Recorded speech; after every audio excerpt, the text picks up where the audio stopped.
monte de coisa lá para você edificar a sua vida, amém? Como eu disse, os nossos bispos mandaram um abraço para todo mundo, um beijo carinhoso, e hoje eu quero falar sobre um tema. Eu trouxe uma palavra na terça sobre medo, né? O medo que paralisa, e Deus falou muito comigo esses dias, e eu queria trazer uma palavra também um pouco relacionada a isso. Quem tem fé aqui, diga amém. Oh, que amém gostoso, isso é bom. Agora, a fé, ela tem vários opositores, várias coisas que opõem a nossa fé, não é verdade? Dentre vários, um dos principais é o medo. Então o medo é um grande opositor à fé, amém? Se você tem fé, você tem que tomar cuidado para não deixar o medo entrar na sua vida, porque ele pode se opor à sua fé e minar a sua fé. Faz parte da vida ter lutas. E quem já sabia disso, que faz parte da vida ter lutas? Você está vivo? Então você vai ter lutas. E eu descobri uma coisa: faz parte da vida ter lutas e não entendê-las. Amém? Não entender a luta. Eu quero dar um exemplo para você. Jó, quem já ouviu falar em Jó? Quem já ouviu falar da luta de Jó? Jó é conhecido pelas suas lutas. Jó era um homem rico, tinha uma família padrão, top, um homem de Deus. A Bíblia fala que ele era muito admirado pelo nosso Deus, e ele enfrenta uma luta, e ele sabia, ele entendeu. Deus não chegou para ele e falou: Jó, vem cá, eu quero bater um papo com você, quero ter alguns minutos com você, você vai passar por grande luta, e vai ser assim, papapá, né? Não teve isso. A Bíblia fala que a conversa foi com Satanás. Está vendo o meu servo Jó? Esse eu admiro. E aí Satanás fala para ele: mas como não admirá-lo? O cara tem de tudo, ele está bem, ele está próspero, tem uma família maravilhosa, né? Eu estou trazendo uma ilustração à conversa, mas para quem conhece a palavra de Deus, o livro de Jó, é assim que aconteceu. E realmente ele teve muitas lutas, mas Deus restituiu quantas vezes mais tudo que ele perdeu? Nós estamos falando sobre medo, então nós temos que ter fé para responder. Eu tenho certeza que tem mais gente que sabe quantas vezes Jó foi restituído. Quantas vezes Jó foi restituído? 2 vezes mais. Não é assim que a palavra de Deus fala? Amém, irmão? Você que lê Bíblia? 2 vezes mais, né? Deus deu o dobro para ele, amém ou não? Então esse é o Deus que nós servimos. Ele não fica devedor a ninguém. Outro fato importante está lá em Mateus 14. Mateus 14, a Bíblia conta da história que Jesus anda sobre o mar. E aí, foi um grande tormento para aqueles discípulos ver aquele homem andando sobre o mar. Quem lembra disso? Eu queria ler esse versículo. Vamos rapidamente, Mateus capítulo 14, deixa eu achar o versículo aqui, para a gente entender melhor essa passagem, 22.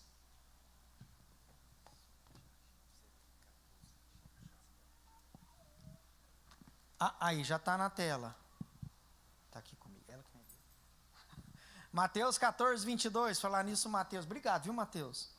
Mateus 14, 22 fala: logo a seguir Jesus compeliu, ou seja, insistiu com seus discípulos a embarcar e passar adiante dele para o outro lado, do outro lado do mar, né, da Galileia, enquanto ele despedia as multidões. E, despedidas as multidões, subiu ao monte a fim de orar sozinho. Enquanto isso, os discípulos já estavam embarcados, atravessando o mar. E caindo a tarde, estava ele só. Então, entretanto, o barco já estava longe, a muitos estádios da terra, ou seja, muito longe, uma distância muito considerável, açoitado pelas ondas, porque o vento era contrário. Na 4ª vigília da noite, ou seja, bem de madrugadinha, foi Jesus ter com eles andando sobre o mar. O que Jesus fez? Ele sai do leito, na margem do mar da Galileia, que nesse mar era o mar da Galileia, e ele vai andando sobre as águas até o barco. E os discípulos, ao verem-no andando sobre as águas, ficaram aterrados, algumas traduções falam atemorizados, e exclamaram: é um fantasma, e tomados pelo medo, gritaram. Eu quero parar até aqui. Depois vocês sabem que aí aquela história que Pedro fala: se tu és Jesus, deixe-me ir até você. Jesus fala, pode vir. E ele começa a andar sobre as águas, aí ele tem o quê? Medo. Pela segunda vez. E ele começa a afundar, e Jesus pega pela mão e fala, homem de pequena fé, e ele ensina sobre fé. Você consegue entender o que tem a ver fé com medo? É um opositor muito grande. E eu te digo isso porque tudo na vida, todo desafio que a gente tem novo, a gente vai ter medo. Não é verdade? Tudo que você vai fazer que é maior do que você faz hoje, você vai ter medo. Olha, eu sou pastor desde 2009, consagrado mesmo em 2011. Eu fui convidado a ser pastor, a dirigir uma igreja na Sara, né? Um tempo, ficamos lá muitos anos, em 2009. Então são 15 anos, não é isso?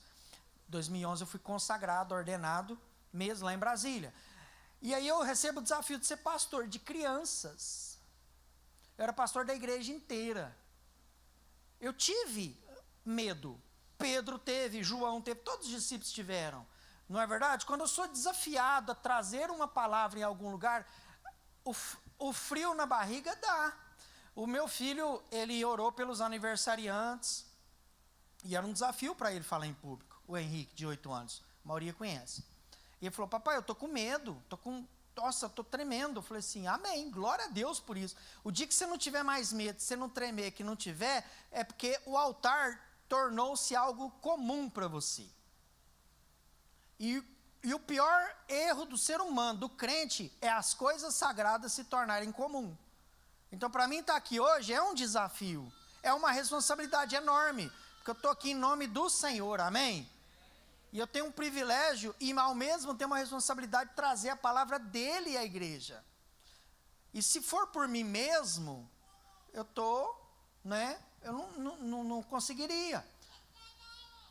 Então, é isso que é importante. Aí ele foi, é engraçado que quando você vence o medo, você aprende que você pode ir mais além. Aí eu falei, então tá, pai, eu posso orar também pelo alimento? Quem estava aqui no culto Kids, lembra disso? Tinha alguém aqui no culto infantil? Aí ele pegou, eu falei, claro, ore pelo alimento. E ele ficava, papai, não esquece, aqui em cima. Eu falei, fica tranquilo, você vai orar pelo alimento, amém? Ou seja, o que para ele era algo muito, brigadão, mestre, o que para ele era algo muito difícil, muito desafiador, vai se tornando mais fácil. E você precisa disso, crescer. Agora, o que me admira é os discípulos que andaram com Jesus, que viam um monte de coisa que ele fazia, eles ficarem tão apavorados ao ponto de chamar Jesus de fantasma. Alguém sabe que fantasma não existe? Diga assim, fantasma não existe. O que é um fantasma? Eu fui procurar saber na Bíblia se existia algum indicador de algo diferente, mas não, é a mesma coisa. Fantasma é alma penada. O que é alma penada? Alguém que morreu, que está aqui na terra. E ninguém que morreu pode voltar à terra para fazer medo de ninguém. Ah, pastor, mas é porque lá na roça, o senhor não lembra, e não sei o que, eu via. Não, é o seu medo que fazia você imaginar as coisas. Um dia meu pai fala que ele mudou da roça para a cidade sozinho para estudar. Aí ele estava lá em Monte Alegre, e ele morava num lugar muito longe, já era quase roça também, mas dentro da cidade. Hoje lá é dentro praticamente centro, mas cidade muito pequenininha, na época era menos. Aí ele fala que começou a fazer aqueles barulho da madrugada de vento. E aí começou. E aí ele falou, aí ele não sabia se ele tinha medo, se ele tinha coragem. Ele falou, eu vou lá. A hora que ele foi lá, era a goiabeira que o toquinho batia na janela. Estava com medo da goiabeira, amém? Você entende o que eu estou te falando? Quem já passou por isso algum dia? Não é verdade? Então, é assim, o medo faz você imaginar as coisas. A fé inabalável, ela é gerada nos períodos que nós vencemos as nossas lutas. Quem quer ter uma fé inabalável, diga amém. Muitos não conseguem adquirir essa patente, vamos chamar assim, passar para esse nível de fé inabalável. Eu falo para Deus, Deus, me dê uma fé inabalável. Eu tenho quase 20 anos de convertido, na verdade agora em maio faz 20, sabe? já conhece a palavra, né, de contato, a gente prega o evangelho e ministra na vida das pessoas, mas a nossa fé ela é colocada em xeque sempre quando tem um novo desafio, sempre quando tem um novo problema. Quantos aqui já venceram coisas difíceis na sua vida, coisas quase impossíveis? Porque se fosse impossível, quem já venceu? Pouca gente. Eu já venci muita coisa, já passei por muita situação de luta, de situações assim adversas, enfermidade na minha família. Há 2 anos atrás, quase 2 anos, nós quase perdemos a nossa filhinha, mas o tempo todo o Senhor esteve comigo, amém? Ela está aí, bênção. Já sofri acidente em rodovia. Engraçado que o acidente que nós sofremos, nós quase batemos o carro, eu perdi o controle, fui para fora da pista, entrei no meio de árvores bem pequenas, não teve problema nenhum. Aí de repente, o carro começa a fazer um barulho de zunido de abelha, e quando a Sirlene olha para frente, porque eu estava olhando para trás, saber cadê o Henrique, escutando aquele barulho, estava escuro de abelha. Tomei mais de 50 ferroadas. Isso no mesmo acidente, não é em outro não. Aí, eu pensei, eu vou ter que tirar. Eu custei abrir a porta do carro, porque estava tudo cheio de mato. Eu tirando meu filho, e eu pensei, gente, meu filho e minha esposa. Falei, a minha esposa ela é mais capacitada, né, tem mais força. Eu falei, sai correndo, e pronto, e tirei o Henrique, e Deus mandou anjo, e um rapaz me ajudou na beira da rodovia, os carros foram parando, e eu venci as abelhas, venci o acidente. E quando eu olhei, eu falei assim, não importa o que vai ser amanhã. Franquia de carro, de seguro, se perder carro, não importa nada, eu dependo do meu carro para trabalhar, não importa, o importante é que o que eu tenho de mais precioso está aqui dentro dessa ambulância, que era eu, a minha esposa e meu filho, porque na época eu não tinha Laura.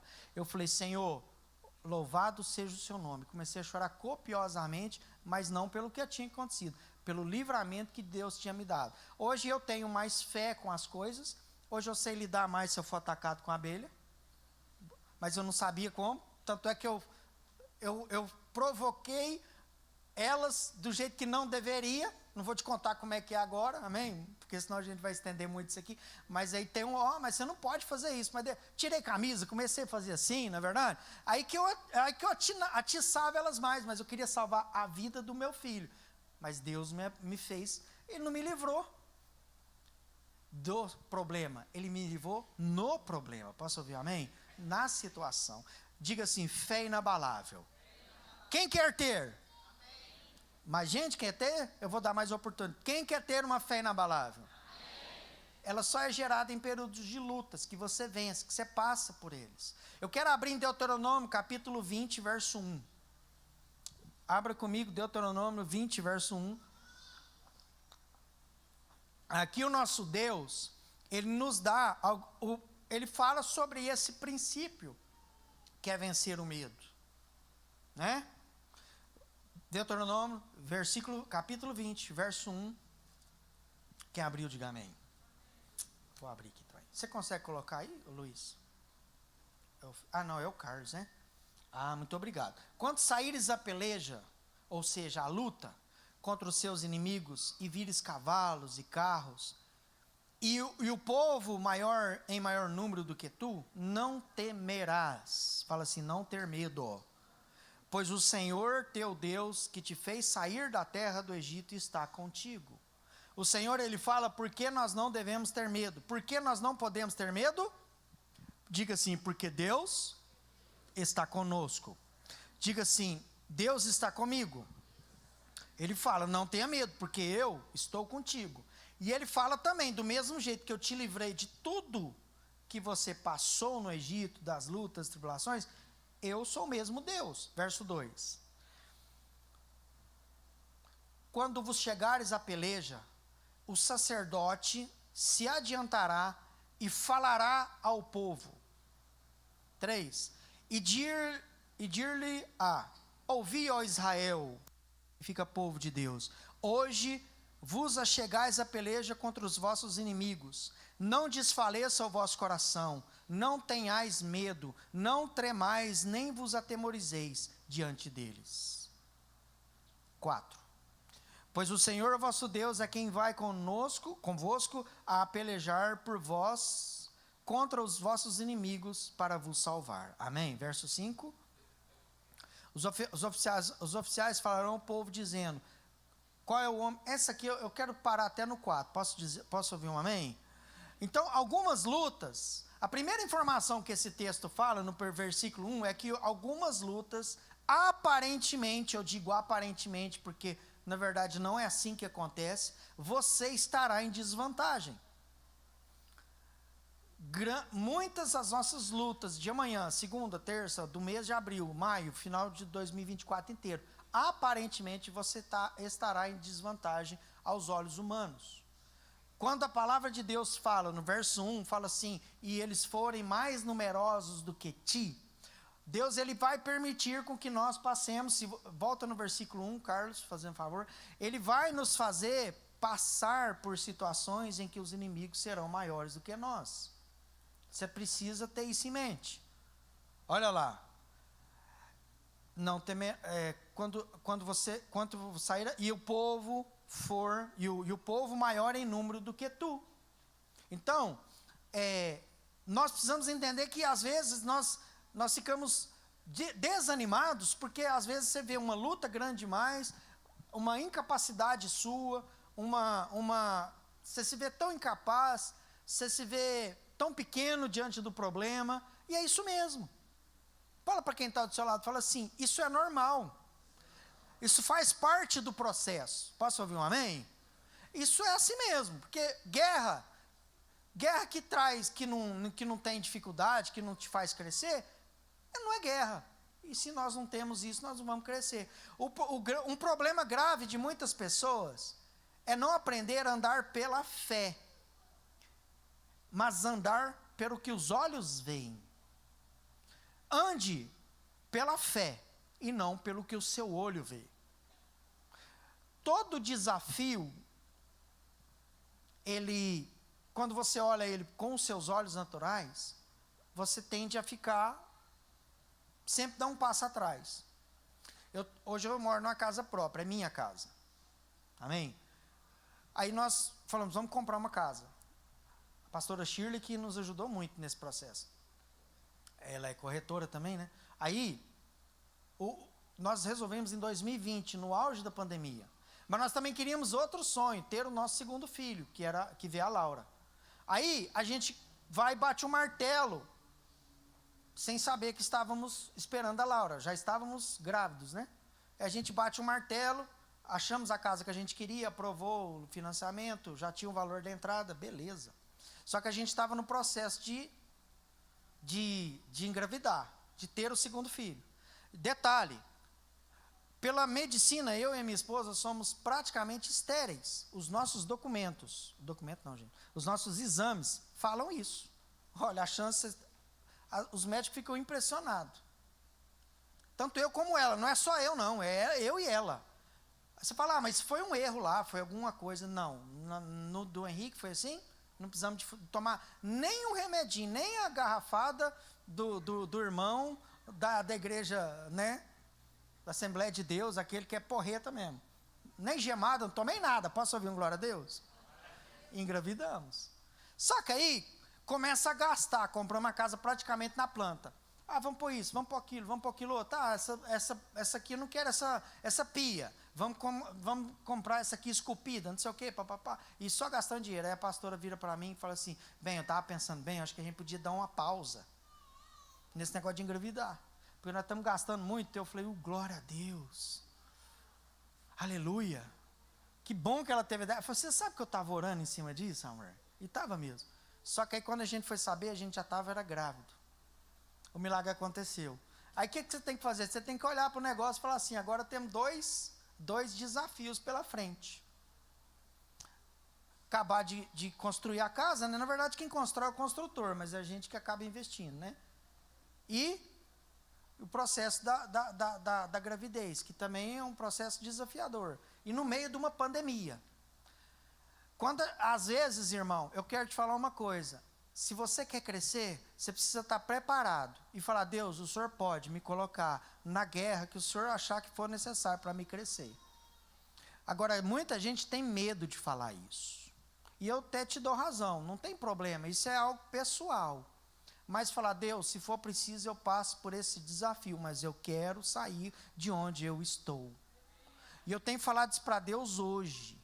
Falei isso para Ele hoje de manhã, falei para Ele hoje à tarde. Deus, eu estou disposto a crescer, então o Senhor pode me colocar nas batalhas, eu não vou escolher qual batalha, eu estou preparado. Você tem dois, isso aprendi no primeiro ano de convertido, quando Deus te colocar num desafio, você tem duas opções, Ele vai te ouvir nas duas situações, porque Ele é Deus e Ele é Pai, e Pai é compreensível. Se você falar, Pai, está difícil, essa guerra está difícil, me alivia, Ele consegue aliviar. Mas se você falar, Senhor, está doendo, se for possível afasta de mim esse cálice, mas que não seja feita a tua vontade, a minha vontade, mas a tua, manda brasa, Ele vai te ouvir também. E em qualquer situação, Ele cumpre essa promessa, eu, o Senhor, estarei contigo. Amém? Posso ouvir um glória a Deus? E eu vou te falar uma coisa, eu dei alguns exemplos meus aqui, eu tenho certeza que muitos estão se identificando. A vontade é de falar assim, vamos parar, vamos sossegar, mas nós somos guerreiros, nós servimos a um Deus misericordioso e que pode todas as coisas. Posso ouvir um amém? Então, o problema é isso, nós andamos nós andamos pelos olhos muitas vezes, não pela fé. As soluções para os grandes problemas não estão no campo de visão humano, ou seja, natural, nunca estarão, mas eles sempre estarão no campo de visão da fé. O campo de visão humano, ele é limitado em 180 graus, vamos dizer assim. O campo de visão da fé, ele só não é maior do que 360 graus, porque eu acho que não existe esse, né? Existe, né? Só se continuar rodando, não é verdade? Quantos entendem isso? O campo de visão humano, natural, é assim. É como eu disse, os exames, quando a gente foi... Eu e a Sirlene, nós nos preparamos muito para ter uma família. Eu me preparei antes de casar, antes de conhecê-la, para falar a verdade. Eu me preparava já, até no processo de escolha da esposa, né? E graças a Deus escolhi muito bem. Aí para ter filhos foi planejadíssimo. Só que quando você depara com uma realidade, um diagnóstico, um não pode, às vezes você vai fazer um processo de financiamento e percebe que você tem uma dívida na Receita, não sei, um processo na Justiça, que te impossibilita, é um não. E a gente não estava preparado, não é a palavra, não esperava receber um diagnóstico tão ruim, tão pessimista. Agora, o campo de visão humano é assim, você tem 8% de chance. O ideal é 92%. Eu tinha o contrário, né? Faltava 8% é tolerável. Isso é o que a médica disse, eu não sei tecnicamente, né? Isso é o que o campo de visão humano me dava. Mas o campo de visão da fé é o que eu falei para ela num sábado. Depois de 2 dias que nós havíamos recebido, eu falei assim, olha, eu respeito, até porque ela é enfermeira, e ela, muitos anos, né, pastora, tem mais de 20 anos de profissão. Começou novinha mesmo, gente, é isso mesmo, a mãe dela tinha que assinar as coisas para ela. Amém? É verdade, não estou... Aí, eu falava assim, meu bem, eu acredito, eu respeito o diagnóstico, mas eu tenho direito a ter fé e eu acredito no que Deus fala a nosso respeito. E aí, é onde que você vira a chave espiritual. É onde que você vence o medo de ser ousado. E às vezes a gente fala assim, mas a gente não pode ser irresponsável, tem que respeitar. Uma coisa é você respeitar, e eu acho que nós devemos respeitar a ciência, a medicina, o diagnóstico, respeitar as imposições, os documentos, as negativas, mas você tem o direito de gerar no mundo espiritual um campo de visão muito maior do que o natural. Quantos entendem o que eu estou falando? O natural você enxerga uma coisa, natural você enxerga uma coisa, uma possibilidade, 2. No espiritual você enxerga todas. Você pode louvar a Deus por isso? Glória a Deus. E o medo, eu quero já caminhar para o final, porque é engraçado que esse capítulo de Deuteronômio, capítulo 20, ele traz o processo gradativo do medo. Porque ele termina, eu vou dar um spoiler aqui, ele termina aterrorizado. E ele entra num problema aterrorizado muitas vezes, é um processo. E aí você pensa assim, nossa, fulano é um homem de tanta fé, já venceu tantas coisas, por que ele sucumbiu nessa situação? Porque ele deixou o processo crescer dentro dele. A primeira coisa que ele fala, vamos ler no versículo 1 de Deuteronômio 20. Olha só, quando você for para a luta, para a guerra, a primeira coisa é não ter medo. Amém? Na verdade, a minha tradução, ela fala um pouco diferente. Não desfaleça o seu coração.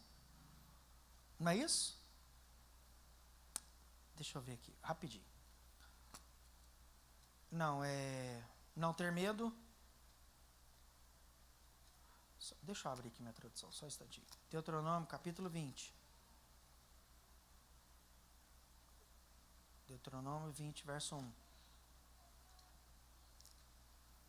Quando você sair à guerra e os seus inimigos vierem maior número contra vocês, não tenha medo. Pode passar, por favor, versículo 2. Sacerdote, não ter medo. Aqui ele pede para você não ter medo. E ele dá razão para isso. Isso na verdade eu já falei. O que o Senhor fala? Por que nós não devemos ter medo? Porque o versículo 1 fala que Ele estará conosco. E Ele fala que nós já vencemos guerras. Então, nós temos que entender uma coisa. O processo é o seguinte, você precisa lembrar das coisas que Deus já fez na sua vida. E eu fiz essa pergunta aqui. Se eu falar de coisas adversas que eram impossíveis e Deus já fez na minha vida, eu já contei um punhado. Eu tenho certeza aqui que todos nós temos um testemunho de milagre, de vitória, de algo que era impossível, mas que Deus fez. Amém? Esse é o primeiro ponto. O segundo ponto é na hora da guerra, é muito importante o que fala o versículo 2. O sacerdote, ele se adiantará e falará ao povo. Na hora da guerra, da luta, da dificuldade, é muito importante você ter alguém que fale ao seu coração. Muito importante, nós temos alguém para nos instruir, para orar por nós, para nos orientar, para nos dar uma palavra de força. Amém? É muito importante, é por isso que a igreja é importante, é por isso que a Sara é uma igreja maravilhosa, porque ela tem os nossos bispos, tem pastores, tem diáconos, mas todos têm a oportunidade de ter um líder que te acompanha de perto. E esse líder, ele vai falar ao seu coração, ele vai trazer uma palavra de ânimo para você. Amém? Isso é muito importante. É engraçado que aqui ele fala, Deus prepara o povo para a guerra, para a adversidade em Deuteronômio. E ele fala, olha, o sacerdote, ele vai sair e ele vai falar ao povo. E quantos entendem o quanto é confortante ter uma palavra de apoio do seu pastor, do seu líder, não é verdade? Até quando nós nem éramos na igreja. Eu mudei para Uberlândia muito jovem, né, sozinho, sempre eu ligava, eu falava com meu pai principalmente, e aquilo trazia conforto, me trazia segurança. Então, é muito importante isso. Aí, outro ponto, no versículo 3, já no versículo 3, ele fala o seguinte, hoje vos achegais à peleja, para quem não sabe o que é peleja, é luta, contra os vossos inimigos. Então ele está dizendo que nós iremos passar pela luta. E é importante que nós não desfalecemos o nosso coração. O que é desfalecer o coração? É quando você pergunta para alguém e fala assim, e a situação do seu casamento, como é que está? Ele falou assim, não, eu já desanimei. Não tem jeito. Aquilo não muda. Eu já falei no altar que até que Jesus volte, a morte não separa, eu já estou pedindo para Jesus ou levar eu ou ela. Tem gente que chega nesse nível. Como é que está lá no seu emprego? Fala assim, não, que lá não tem jeito. Aqui não tem mais como, é você não ter ânimo. Desfalecer o coração é ânimo. Agora, é diferente da pessoa quando fala assim, vai dar certo. Deus tem uma promessa na minha vida. Como é que está? Vai melhorar. Está no processo de melhoria. Eu estou vencendo, eu estou rompendo em fé. Às vezes você sabe que às vezes o que a pessoa está falando é completamente o contrário. Mas não desfalecer é não desanimar. É não perder motivo pelo qual você sonha. Nós não temos que ter medo.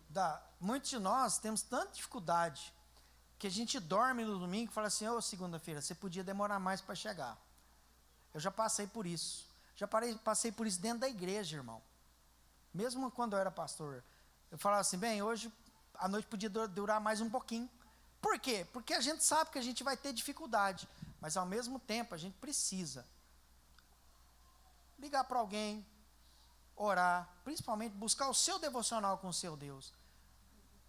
Quantas vezes um telefonema com o meu bispo, com o meu pastor que me cuida há muito tempo, aquela palavra de ânimo, e aí você fala, então eu vou tomar posse dessa palavra. Amém? Tudo que a gente precisa é isso, é não deixar o desfalecer o coração. Porque quando você desanima, quando você está desfalecido, e a palavra desfalecido é sem ânimo, né? Sem força para viver, para reagir, aí você começa a ter medo.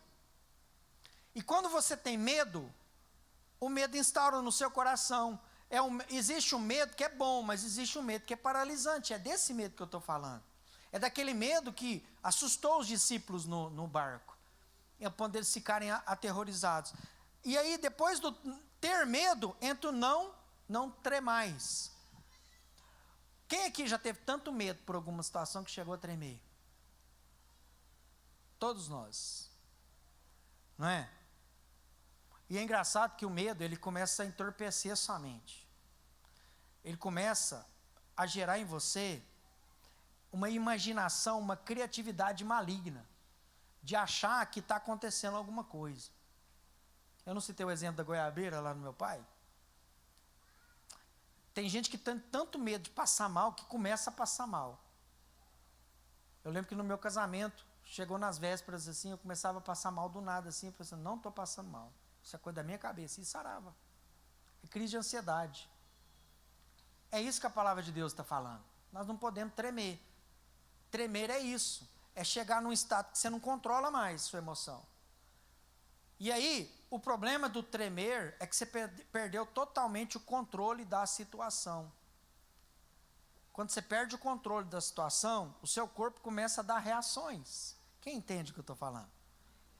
Isso é comum. Isso pode acontecer, mas aí você precisa achar aonde que você pode buscar esse controle novamente. Trazendo isso para o mundo espiritual, talvez o seu corpo não vai tremer, mas as suas emoções, e aí você começa a entrar no desespero. E o último ponto é o aterrorizar. Aí já surtou demais. O medo, ele é a fé invertida. A fé é a convicção de que vai dar certo. E o medo, quando chega nesse ponto em que os discípulos de Jesus passaram, quando chega nesse ponto, o medo, ele se torna a convicção que vai dar tudo errado. Tem gente que tem convicção que vai passar pela luta e vai dar certo. Mas tem gente que tem convicção que vai passar pela luta e vai dar tudo errado. E eu quero te dizer uma coisa, em nome de Jesus. O Deus que nós servimos, Ele prometeu que estará conosco. E o que nós passarmos, a luta, a dificuldade que a gente vai passar, a gente precisa ter convicção que nós vamos vencer e vai dar tudo certo. Amém? Em nome de Jesus. Pastor, me dá um exemplo. Te dou, do Rei dos Reis, o Mestre dos Mestres. O Senhor Jesus, Ele vai para o Getsemane, que era o jardim, um jardim que chamava Getsemane. Lá chegam os soldados. Antes de chegar os soldados, o que aconteceu com ele? Ele vai orar. Igualzinho aqui no mar, que os discípulos foram com o barco a mar afora. Do mesmo jeito, ele começa a orar. E ali ele começa a sentir algo diferente. Uma angústia sobrenatural, que já passava do razoável, do humano. E aí ele pede ao Senhor, Deus, que era Pai, na figura do Pai, Pai, se for possível, afasta de mim esse cálice. É o mesmo processo, só que Jesus, ele toma o controle da situação. Entende? Eu quero te dizer uma coisa, Jesus chorou, Jesus teve medo, nesse caso. Pastor, não é heresia dizer isso? Ele não ficou paralisado nas suas angústias. O medo, às vezes, é aquele negócio de eu não vou, eu não... Não, às vezes é a paralisia.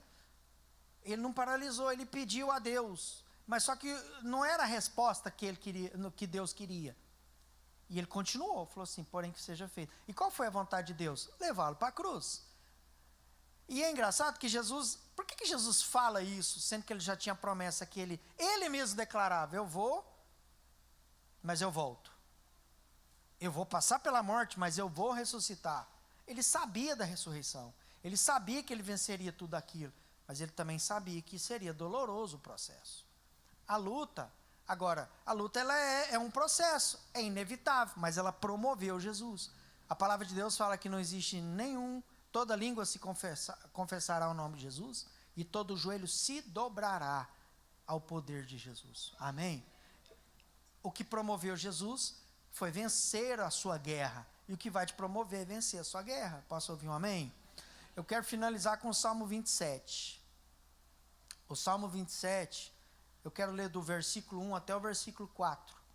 O Salmo 27, ele é um salmo maravilhoso, que ele fala sobre isso, né? O Senhor é a minha luz, a minha salvação. De quem eu terei medo? O Senhor é a fortaleza da minha vida, de quem temerei? Quando malfeitores me sobrevêm para me destruir, meus opressores e inimigos, eles é que tropeçam e caem. Ainda que um exército se acampe contra mim, percebe que o negócio vai ficando mais sério. Não se atemorizará o meu coração. Se estourar contra mim uma guerra, ainda assim eu terei confiança. Uma coisa eu peço ao Senhor. Está vendo que é normal ter? Agora, olha o refúgio. Olha, muitas vezes a gente fala assim, é muito fácil, pastor, falar para a gente não ter medo, para a gente vencer as nossas lutas. Eu sei que não é. Não é nem bom ouvir isso. Ah, confia em Deus, você vai vencer. Eu sei que não é. Mas uma coisa eu te falo, olha aqui a resposta. O próprio salmista fala, rei Davi, uma coisa eu peço ao Senhor e eu buscarei, que eu possa morar na casa do Senhor todos os dias da minha vida, para contemplar a sua beleza no seu templo, a beleza do Senhor e meditar no seu templo. Amém? Verso 1, em nenhuma situação o salmista fala que ele temeria. Enviados do maligno, muitas vezes tem situações ruins na nossa vida que vêm por si só. Não precisa nem ninguém interferir. Mas tem coisa que vem enviados do mal, pessoas para dificultar o seu processo. E às vezes a gente olha muito para essas pessoas. O Senhor vai fazê-las tropeçar do jeito que Ele achar melhor, mas eles vão tropeçar. É a promessa de Deus. Ah, mas e se o problema? E se começar, se estourar uma guerra? Uma guerra é um problema atrás do outro. O que significa uma guerra? Não é uma ofensiva. Nós estamos vendo várias ofensivas aí, né? Israel, Irã. Isso não é uma guerra ainda. Ah, lá na Rússia já estourou. Guerra é tiro para todo lado. É ataque de onde a gente nem sabe que vai vir. Você perdeu o controle do ataque. Guerra. E tem coisa que é assim, nossa, o carro deu problema. A cachorra te precisa levar no veterinário. E a hora que você está com dinheiro sobrando, a cachorra não adoece, o carro não estraga. Não é verdade? Sua garganta não infecciona, o menino não tem... Ah, nossa. E aí vai. Aí você olha assim, está tendo problema com os aparelhos, com o carro, com doença. É guerra. Mas mesmo assim o salmista fala que ele está firme com Deus. Por quê? E eu quero ler o verso 5. Porque ela é a certeza que ele tem. Verso 5 fala que o Senhor, porque no dia da adversidade, Ele, o Senhor, né, me ocultará no seu pavilhão, no recôndito, ou seja, Ele vai me ocultar no seu tabernáculo, na sua morada, e Ele me acolherá, e elevar-me-á sobre a rocha, que é um lugar seguro. Você pode aplaudir o Senhor? Eu gosto muito quando Jesus fala em Mateus 11, 28. E muitas vezes eu falei, Senhor, me dá o seu fardo, me dá o seu jugo, lança sobre mim o seu jugo. Ele fala, no Mateus 11, 28, ele fala assim, todos os que estão cansados e sobrecarregados, Mateus 11, 28, vinde a mim os que estão cansados e sobrecarregados, que eu vos aliviarei. Né? E ele fala o seguinte, verso 29, tomai sobre vós o meu jugo, e aprendei de mim, porque eu sou manso e humilde de coração, e acharei descanso para a vossa alma. Alguém sabe o que é jugo? Jugo, Alguns sabem, exatamente. Jugo era uma peça de madeira, reta, na horizontal, e colocava-se 2 forquias, para colocar a cabeça do boi. E o que Jesus está falando é isso: tome sobre vós o meu jugo. E o carro de boi precisava de 2 animais, 2, 4, sempre era par. No mínimo 2. E aí se colocava o jugo nos 2 pescoços dos bois, dos animais. E os bois tinham que ter a mesma força física, aparentemente, né? O mesmo tamanho. Porque se um fosse maior do que o outro, o que aconteceria? O que era maior ou mais forte ia sofrer mais. Não é isso? Alguém já ouviu falar em jugo desigual? O que é jugo desigual? É alguém que quer muito e o outro não quer nada. É alguém que precisa de puxar ele um pouquinho e o outro precisa de empurrar. Não é? Isso é jugo desigual. E o Senhor, Ele é o único que fala: eu aceito o jugo desigual entre nós. Relação entre Deus e nós. O que significa isso, pastor? O Senhor Jesus, Ele fala assim: não, tome sobre vós o meu jugo, porque eu sou mais forte, eu sou mais poderoso, eu sou maior, e eu vou carregar a sobrecarga que está sobre você. Quem já tinha pensado nisso? Às vezes a gente está sobrecarregado, e a gente quer continuar sobrecarregado, por mais que está reclamando, por mais que está falando, por mais que às vezes o pastor, o líder está orientando, está dando direção, tem oração, tem campanha, mas a gente está sobrecarregado. Chega um momento que a gente fala assim: Senhor, eu quero tomar sobre mim o seu jugo. Foi isso que Ele pediu: tomai sobre vós o meu jugo, porque Ele quer fazer a força que a gente não está dando conta. Posso ouvir um amém? Existem momentos que é assim na vida. Existe um momento que é assim. Deus nunca vai fazer aquilo que nós conseguimos fazer. Jesus nunca fez aquilo que nós conseguimos fazer. Quanto na terra, agora que Ele está no céu, nunca. Mas aquilo que está sobrecarregado, que é sobrecarga, Ele vai fazer. Posso ouvir um amém? Jugo é isso. O jugo, ele equilibra. Tem outro jugo também que é diferente, que não é para animais. É aquela vara que a gente coloca 2 cordas para carregar lata pesada. Era muito comum os judeus fazer isso. E Jesus traz esse contexto. Eles estavam muito sobrecarregados, judeus. Império Romano, que era estrangeiros, gentios, povo que não conhecia nada da palavra de Deus, dominando eles. E tinha também os fariseus, que já eram um povo que conhecia a palavra, que eram doutores da lei, que tinham tradições, que deviam aliviar a carga do povo, mas pelo contrário, por ser fariseus, eles oprimiam. Por isso que Jesus fala dos oprimidos. Eles oprimiam, porque às vezes, eu preciso dar conta, eu tenho que dar conta, e não sei o quê. Isso é sobrecarga, isso é opressão, e a palavra de Deus fala que você tem que dar conta, mas é com Jesus. E aí a gente tem medo de falar com Deus, a gente tem medo de pedir ajuda. Medo, a gente acha que é só aquele negócio de falar assim: eu não ando de avião porque eu tenho medo, eu não vou dormir no mato porque eu tenho medo de inseto. Medo não é só isso, medo é falta de atitude, de posicionar também. É de falar assim: Senhor, a tua palavra está dizendo isso, eu não aceito isso mais na minha vida, me dá o seu jugo, então põe sobre mim que eu não aguento mais. E a resposta vai vir em nome de Jesus. Posso ouvir um amém? É isso que a palavra de Deus fala. E o que Deus quer é equilibrar a nossa caminhada. Jugo é isso, é equilíbrio. Pensa bem, você carregar com um pedaço de pau uma lata de 18, 20 litros, é difícil. Mas se você colocar 2, é mais fácil, porque elas estão em equilíbrio. Se eu não estiver errado na física, é isso, não é? É muito mais fácil. O peso de uma ajuda na outra. Amém? É a mesma coisa de colocar mais peso de um lado. Satanás, ele está jogando mais peso para um lado, e Jesus está querendo equilibrar a sua vida. E o diabo é especialista nisso. E a igreja muitas vezes tem caído nisso, e tem medo de avançar, de achar que está sobrecarregado, que está difícil, que não vai aguentar. Não, nós precisamos... Quem aceitou Jesus, primeira coisa que precisa fazer: aceite Jesus como seu Senhor e seu Salvador. Pastor, o senhor está falando sobre prosperidade, crescimento e não sei o quê, mas e onde que está a palavra da salvação, do arrependimento? tem tudo a ver. Quando eu falo que Jesus é o meu Senhor, eu estou tirando de mim e me humilhando, dizendo, eu não dou conta de nada, é só pela sua graça. Quantos entendem o que eu estou falando? Quando eu chamo alguém de Senhor, é porque eu reconheço que Ele é maior do que eu. Não é? Amém? Quando eu falo que Ele é meu Salvador, é que eu não dou conta de conquistar a minha salvação sozinha. Eu não tenho como, mesmo com todo o dinheiro do mundo, com toda a riqueza, não consigo, porque Ele é o meu Salvador. Só Ele pode me salvar. Amém? Isso é cruz, isso é salvação, isso é reconhecer. E a gente precisa conhecer a palavra. Pedro teve medo e falou, eu vou.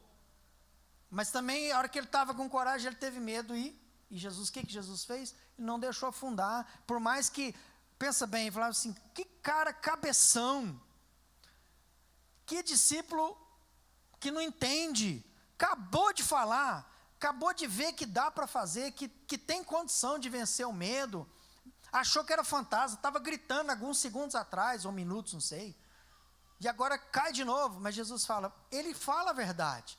Homem de pequena fé, repreende, mas ele dá a mão. Posso ouvir um amém? Quantos aqui tem medo? Jesus sempre vai dar a mão. Posso ouvir um amém? Não é não, Cleito? Você sai de casa, mas você sai de casa com Deus, com o Senhor, reconhecendo o jugo e as batalhas do dia a dia, elas vão ser vencidas em nome de Jesus. Eu queria convidar você a ficar de pé.